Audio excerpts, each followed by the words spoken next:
तो हेलो बच्चों, कैसे हैं आप सब। आशा करते हैं बहुत अच्छे होंगे।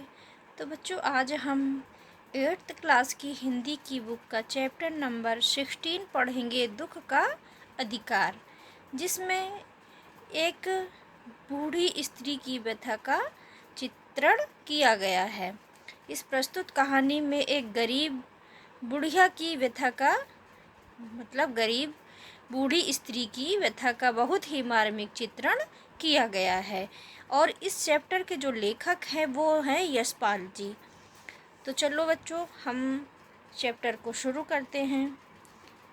मनुष्य की पोशाक मतलब पहनावा उन्हें विभिन्न श्रेणियों में बांट देती हैं। प्रायः पोशाक ही समाज में मनुष्य का अधिकार और उसका दर्जा निश्चित करती है। वह हमारे लिए अनेक बंद दरवाजे खोल देती है, परंतु कभी ऐसी भी परिस्थिति आ जाती है कि हम जरा नीचे झुककर समाज की निचली श्रेणियों की अनुभूति को समझना चाहते हैं। उस समय वह पोशाक ही बंधन और बड़प्पन बन जाती है। जैसे वायु की लहरें कटी हुई पतंग को सहसा भूमि पर ही गिर जाने देती हैं, उसी तरह खास परिस्थितियों में हमारी पोशाक हमें झुक सकने से रोके रहती है। बाजार में फुटपाथ पर कुछ खरबूजे डलिया पर कुछ ज़मीन पर बिक्री के लिए रखे थे। खरबूजों के समीप मतलब पास एक अधेड़ उम्र की औरत बैठी रो रही थी। अधेड़ मतलब आधी उम्र की औरत। खरबूजे बिक्री के लिए थे, परंतु उन्हें खरीदने के लिए कोई कैसे आगे बढ़ता। खरबूजों को बेचने वाली तो कपड़े से मुंह छिपाए सिर को घुटने पर रखे फफक कर रो रही थी।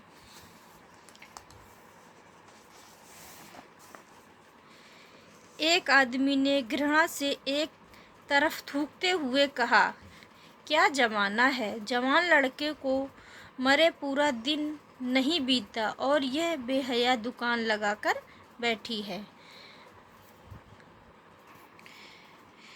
पड़ोस की दुकानों के तख्तों पर बैठे या बाजार में खड़े लोग घृणा से उस स्त्री के संबंध में बात कर रहे थे। मतलब उस स्त्री के बारे में लोग घृणा से बात कर रहे थे। उस स्त्री को रोना देखकर, जो वो स्त्री थी उसका रोना देखकर मन में एक व्यथा सी उठी, पर उसके रोने का कारण जानने का उपाय क्या था। फुटपाथ पर उसके समीप बैठ सकने में मेरी पोशाक ही व्यवधान बन खड़ी हो गई। व्यवधान का अर्थ होता है बाधा बन खड़ी हो गई। एक आदमी ने घृणा से एक तरफ थूकते हुए कहा, क्या जमाना है, जवान लड़के को मरे पूरे दिन नहीं बीता और ये बेहया दुकान लगाकर बैठी है। बच्चों ध्यान देना, बेहया शब्द दिया हुआ है, इसका अर्थ होता है निर्लज्ज। दूसरे साहब अपनी दाढ़ी खुजाते हुए कह रहे थे, अरे जैसी नीयत होती है अल्लाह भी वैसी ही बरकत देता है। बच्चों ध्यान देना, यहाँ नियत शब्द दिया हुआ है। नियत का अर्थ होता है इरादा, और बरकत शब्द का अर्थ होता है बढ़ोतरी या लाभ। सामने के फुटपाथ पर खड़े एक आदमी ने दिया सलाई की तीली से कान खुजाते हुए कहा, अरे इन लोगों का क्या है, ये लोग रोटी के टुकड़े पर जान देते हैं। इनके लिए बेटा बेटी, खशम लुगाई, धर्म ईमान सब रोटी का टुकड़ा है। बच्चों यहाँ खशम शब्द दिया हुआ, खशम का अर्थ होता है पति, लुगाई मतलब स्त्री। परचून की दुकान पर बैठे लाल जी ने कहा, अरे भाई उनके लिए मरे जिए का कोई मतलब ना हो, पर दूसरे के धर्म ईमान का तो ख्याल रखना चाहिए। जवान बेटे के मरने पर 13 दिन का सूतक होता है, बच्चों ध्यान देना, यहाँ सूतक शब्द दिया हुआ है। सूतक का अर्थ होता है मरे हुए व्यक्ति का जो कुछ समय होता है उसको सूतक बोलते हैं। यहाँ सड़क पर बाजार में आकर खरबूजे बेचने बैठ गई है। हजार आदमी आते जाते हैं, कोई क्या जानता है कि इसके घर में सूतक है। कोई इसके खरबूजे खा ले तो उसका ईमान धर्म कैसे रहेगा, क्या अंधेर है। पास पड़ोस की दुकानों से पूछने से पता लगा उसका 23 बरस का जवान लड़का था। घर में उसकी बहू और पोता पोती हैं। लड़का शहर के पास 1.5 बीघा ज़मीन में कछियारी करके परिवार का निर्वाह करता था। बच्चों ध्यान देना, यहाँ कछियारी शब्द दिया हुआ है। कछियारी शब्द का अर्थ होता है साग सब्जी बोना या लगाना। और निर्वाह का मतलब, निर्वाह का अर्थ होता है गुजारा करना। निर्वाह करता था मतलब गुजारा करता था। खरबूजों की डलियाँ बाजार में पहुंचाकर कभी लड़का स्वयं सौदे के पास बैठ जाता, कभी माँ बैठ जाती। लड़का परसों सुबह मुंह अंधेरे बेलों में से एक पके खरबूजे चुन रहा था। गीली मेड़ की तरावट में विश्राम करते हुए एक सांप पर लड़के का पैर पड़ गया। सांप ने लड़के को डस लिया। लड़के की बुढ़िया माँ बावली होकर ओझा को बुला लाई। झाड़ना फूकना हुआ, नागदेव की पूजा हुई। पूजा के लिए दान दक्षिणा चाहिए। घर में कुछ आटा और अनाज था, दान दक्षिणा में उठ गया। माँ, बहू और बच्चे भगवाना से लिपट कर रोए, पर भगवाना जो एक दफ़े चुप हुआ तो फिर ना बोला। बच्चों ध्यान देना, यहाँ एक दफ़े शब्द का जो अर्थ होता है वो एक बार। विष का मतलब होता है जहर। विष से उसका पूरा बदन काला पड़ गया था। जिंदा आदमी नंगा भी रह सकता है, परंतु मुर्दे को नंगा कैसे विदा किए जाए। उसके लिए बाजार की दुकान से नया कपड़ा तो लाना ही होगा, चाहे उसके लिए माँ के हाथों के छन्नी कंगना ही क्यों ना बिक जाए। तो बच्चों छन्नी कंगना शब्द दिया है, इसका अर्थ होता है कलाई में पहने जाने वाले जो आभूषण होते हैं उसे छन्नी कंगना बोलते हैं।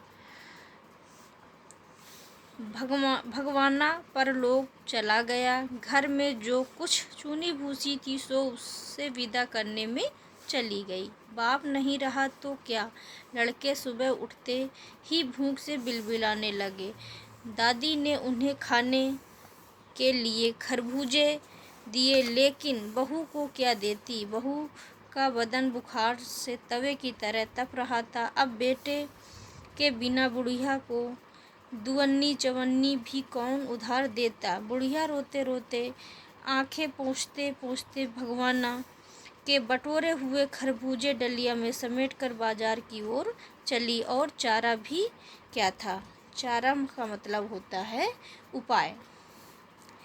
बुढ़िया खरबूजे बेचने का साहस करके आई थी, परंतु सिर पर चादर लपेटे, सिर को घुटने पर टिकाए हुए फपक कर रो रही थी।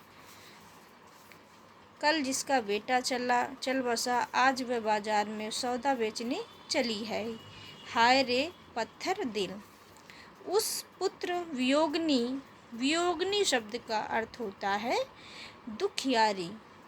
दुख का अंदाज़ा लगाने के लिए पिछले साल अपने पड़ोस में पुत्र की मृत्यु से दुखी माता की बात सोचने लगा। वह संभ्रात शब्द का अर्थ होता है प्रतिष्ठित महिला। पुत्र की मृत्यु के बाद 2.5 मास का अर्थ होता है 2.5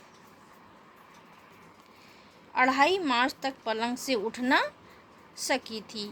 उन्हें 15-15 मिनट बाद पुत्र वियोग से मूर्छा आ जाती थी। मूर्छा मतलब बेहोशी आ जाती थी। मूर्छा न आने की अवस्था में आँखों से आंसू न रुक सकते थे। दो दो डॉक्टर हरदम सिरहने बैठे रहते थे। सिरहने का मतलब सिर के पास। हरदम सिर पर बर्फ रखी जाती थी। शहर भर के लोगों के मन उस पुत्र शोक से द्रवित हो उठे थे। द्रवित का अर्थ होता है पिघला हुआ। जब मन को सूझ का रास्ता नहीं मिलता तो बेचैनी से कदम तेज हो जाते हैं। उसी हालात में नाक ऊपर उठाए राह चलने से ठोकरें खाता मैं चला जा रहा था। सोच रहा था शोक करने गम मनाने के लिए भी सहूलियत चाहिए। सहूलियत का मतलब होता है आसानी। दुखी होने का भी एक अधिकार होता है। तो बच्चों ये चैप्टर था एक बूढ़ी स्त्री की जो गरीबी का वर्णन किया गया है। तो बच्चों वीडियो कैसा लगा? अच्छा लगा हो तो लाइक करना। Thank you.